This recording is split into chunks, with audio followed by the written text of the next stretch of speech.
राधे राधे। देखिए, साहिल के बारे में अब तक मेरे हिसाब से आप सबको पता चल ही चुका होगा।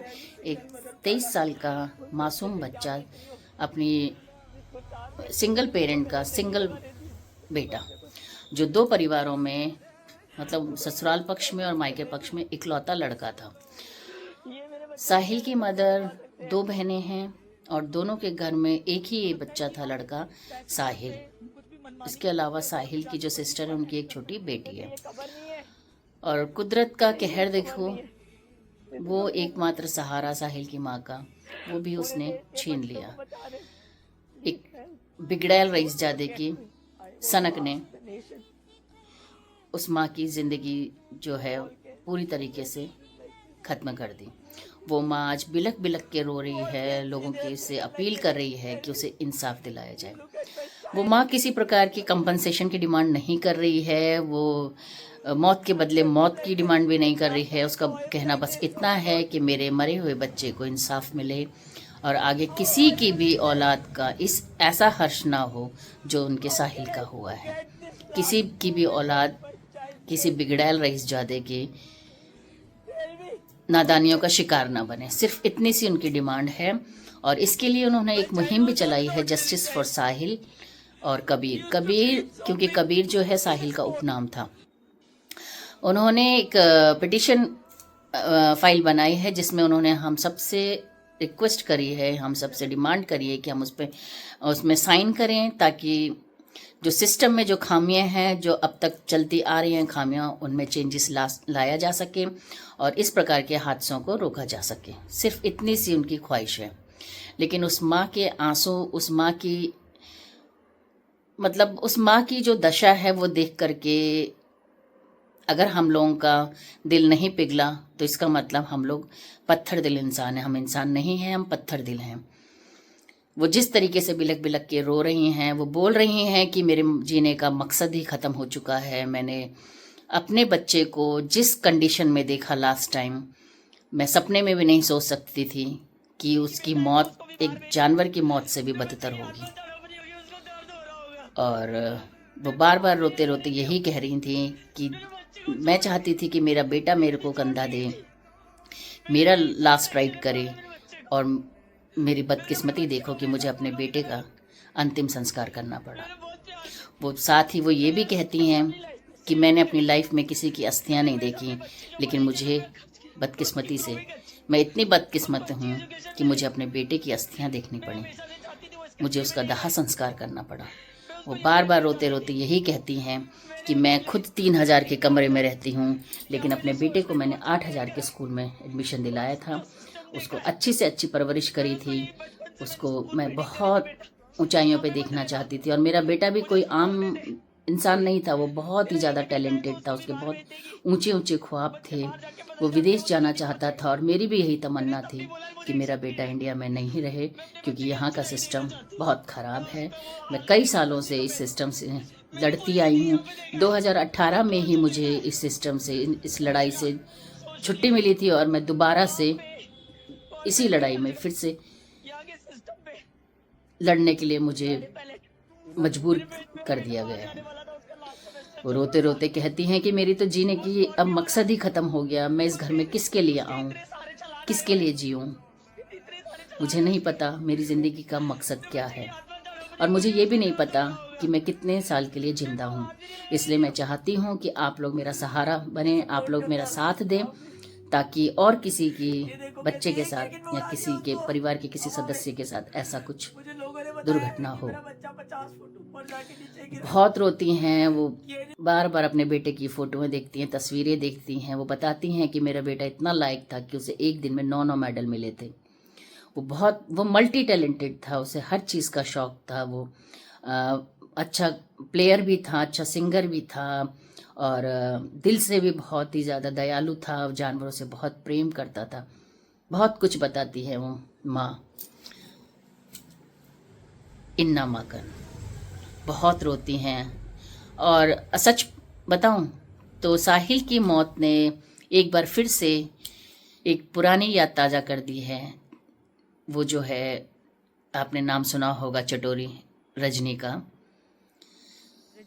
उनके बेटे तरण को खो दिया। उनका भी इसी तरीके से हो गई तो फिर उसके बाद दुर्घटनाग्रस्त after he होकर was के born, उस बच्चे की तो भी मुझे ऐसे ही हमेशा मौत हुई कैसे डर थी। लगता था वो कि भी स्कूल से घर आ रहा था ऐसा कुछ ना हो जाए कि और भाई तेज रफ्तार गाड़ी आई ने गो अवे फास्ट। उसको भी इसी तरीके से यही प्रे करती थी कि जब तक मेरा मौत के बेटा घाट उतार 18-19 दिया था। साल का ना हो जाए, अपने पाँव यानी पे कि खड़े हो जाए, गलती किसी तब तक की मैं और भुगते कोई और। देखिए मैं और यहाँ पर भी सेम वही सिचुएशन है। सुनने में आया है कि चटोरी रजनी जी भी उनके घर गई थी, इन्नू माकन के घर, उनसे मिल के आई हैं, उन्हें सहानुभूति दे के आई। और उन जो चटोरी रजनी जी ने जो बात बोली है वो बहुत ही दिल को छू लेने वाली बात है। उन्होंने कहा है कि आप लोगों को भी अगर मौका मिले तो आप एक बार इन्नू के घर, साहिल के घर, उनकी माँ से मिलने ज़रूर जाएं, लेकिन आप लोगों से विनती है कि आप वहाँ जा कर के सिर्फ और सिर्फ उनका हाथ पकड़ें, उन्हें सांत्वना दें, उन्हें एहसास दिलाएं कि हम आपके साथ हैं तन मन धन से, लेकिन उनसे उस बारे में बिल्कुल भी ना पूछें कि क्या हुआ था, कैसे हुआ 3 था, कब फरवरी हुआ को था। द्वारका में एक एक्सीडेंट हुआ, बहुत जिसमें अच्छी साहिल बात की बोली जान उन्होंने, चली क्योंकि गई। वो इस चीज से एक कुछ जान ही नहीं गुजर गई, रही हैं, पर एक माँ के शरीर से क्योंकि उसकी रूह उनका निकाल भी ली गई है इकलौता और छोड़ दिया गया प्यारा है सा उसे मासूम जीने सा के लिए बच्चा इस तरीके से। और मुझसे ज़्यादा कौन समझेगा ये। दुनिया वालों ने छीन लिया। मैं आप सबसे रिक्वेस्ट करूंगी कि प्लीज़ साहिल की मदर ने एक मुहिम निकालने जा रही हैं, जिसमें वो कैंडल मार्च वो लोग कि कैंडल उन्होंने लाइट मार्च करेंगे द्वारका में। घोषणा मैं करी है कि कोशिश वो करूंगी जैसे ही डिटेल्स मिले साहिल आप के लिए सबके जस्टिस साथ के शेयर रूप में करूं। कैंडल मार्च और निकालेंगी। और हम उन्होंने सब वहाँ पे सभी लोगों से इकट्ठे हों, आह्वान किया उन्हें है, विनती सपोर्ट करी करने है के लिए, क्योंकि उस कि आप माँ सब को उस कैंडल मार्च अभी में हम ज़्यादा से सबकी ज़्यादा ज़रूरत है, सम्मिलित हों, बहुत ताकि ज़्यादा सरकार ज़रूरत की है सिस्टम हमारी, की क्योंकि नींद उन्हें खुले, एक बहुत बड़ी जर्नी वो पे चलना नींद है, से जागे जस्टिस और अपनी दिलाना गलती है को साहिल के एहसास लिए। और उसको मेरी हो। एक छोटी रिक्वेस्ट है कि और अगर आप मिले जहाँ साहिल पर की भी मम्मी से सिस्टम तो को प्लीज़ बदलने की उनसे जरूरत क्या पड़ेगी, हुआ, कैसे वहाँ पर हुआ, वो ये सब उसमें मत पूछना। करेक्शन करें। बस उनका हाथ उन्होंने एक पकड़ चीज़ और लेना, बहुत गले बड़ी बात लगाना बोली और है। उन्होंने बोलना ये तक कि बोला है हम कि आपके साथ जब हैं, संजय आप दत्त अकेले के नहीं हैं। पिताजी, यानी हमें कि उनको जितना हो सकता है सपोर्ट करना है, संजय ये दत्त और के यही हमें उन्हें जो बताना है। फादर उनकी हैं, उन्होंने अपने बेटे को टाडा से छुड़ाने तक के लिए, मतलब टाडा तक की सज़ा तक को बदल दिया था। तो ये तो एक्सीडेंट का केस है, नाबालिग द्वारा, बिगड़ैल नाबालिग द्वारा किए गए एक्सीडेंट का केस है। क्या इसमें सिस्टम चेंजेस नहीं कर सकता? संजय दत्त के केस में तो उनके फादर ने पूरा का पूरा टाडा का क्या बोलते हैं, कानून ही ख़त्म करवा दिया था।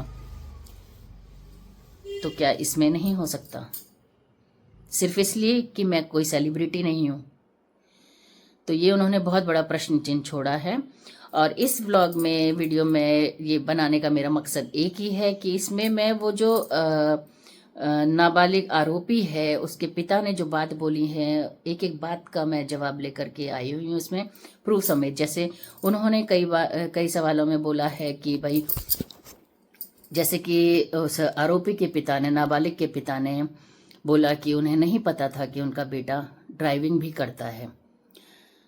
तो इसका बहुत बड़ा प्रूफ है कि 13 चालान उस सभी को पार्ट ऑफ इन्वेस्टिगेशन हम पुलिस वालों ने भी बनाएंगे और चार्जशीट में भी। उन्होंने बोला कि मेरा बेटा जो है, एफआईआर होती है वो फर्स्ट इन्फॉर्मेशन माइनर है, 17 साल 2 महीने का, मतलब 18 साल से छोटा है। लड़के ने जबकि पुलिस वालों ने बताया है कि एफआईआर में लेकिन जब डॉक्यूमेंट सारे उसमें वेरीफाई करने लगे तो उसमें उसकी एज 17 साल कुछ महीने निकल कर आए, जिसके चलते उसको अपनी उम्र 19 साल बताई थी। यानी कि जो आरोपी है उसने अपनी उम्र 19 साल बताई थी, साउथ पुलिस स्टेशन पे, जो किसी भी मायने हिसाब से माइनर नहीं रह जाता है, नाबालिग नहीं रह जाता है। तीसरा, आरोपी के पिता ने कहा कि जैसे ही मुझे खबर मिली फ़ोन पे, क्योंकि मैं आउट ऑफ स्टेशन था, जैसे ही मुझे मेरी वाइफ ने फ़ोन करके बताया कि ऐसे ऐसे बच्चों से हो गया है, तो मैंने छूटते ही बोला आप वहाँ जाओ, अगर बच्चा जिंदा है तो उसको सबसे पहले हॉस्पिटल ले जाओ।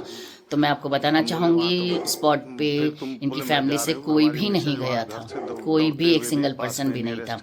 चौथी बात इन्होंने बोला कि मेरा लड़के ने अपनी जिम्मेदारी को निभाते जो आपको ध्यान से देखने वाली है वो ये कि जो शख्स हुडी पहनकर अपनी बहन के साथ सड़क पर भाग भागने की वीडियो फिराक में में है, CCTV ये कैमरे में वही कि शख्स बच्चे है भाग जिसने रहे थे साहिल को और उस दिन कितनी एक्सीडेंट में बदतमीजी जिसके से साहिल की ये मौत बच्चे हुई। पेश आ रहे आपको थे बता जनता दूं ये के पूरा सामने। मामला उसका पूरा उस वक्त हुआ प्रूफ जब है कि सुबह वो के बच्चे वक्त वहाँ से साहिल अपनी भागने की बाइक से कोशिश जा कर रहा रहे था और थे, तेज लेकिन रफ्तार गाड़ी कुछ भले में मानुष ये लोगों ने नाबालिग उनको आरोपी और पकड़ उसकी बहन लिया। दोनों तो उसका भी प्रूफ है, यहाँ पर भी साहिल वो जो आरोपी है उसके पिता झूठे साबित होते हैं। और साथ ही इस बात की पुष्टि उस ड्राइवर ने भी करी है, कैब ड्राइवर ने, उसकी भी पसलियाँ पूरी तरीके से टूट चुकी हैं और रीढ़ की हड्डी में पसलियाँ टूट चुकी हैं, रीढ़ की हड्डी में काफ़ी चोट है, वो भी बेड पर ही है और डॉक्टर ने उसको 3 से 4 महीने तक कंप्लीट बेड रेस्ट बोला है। वो भी अपनी फैमिली में इकलौता ही कमाने वाला था।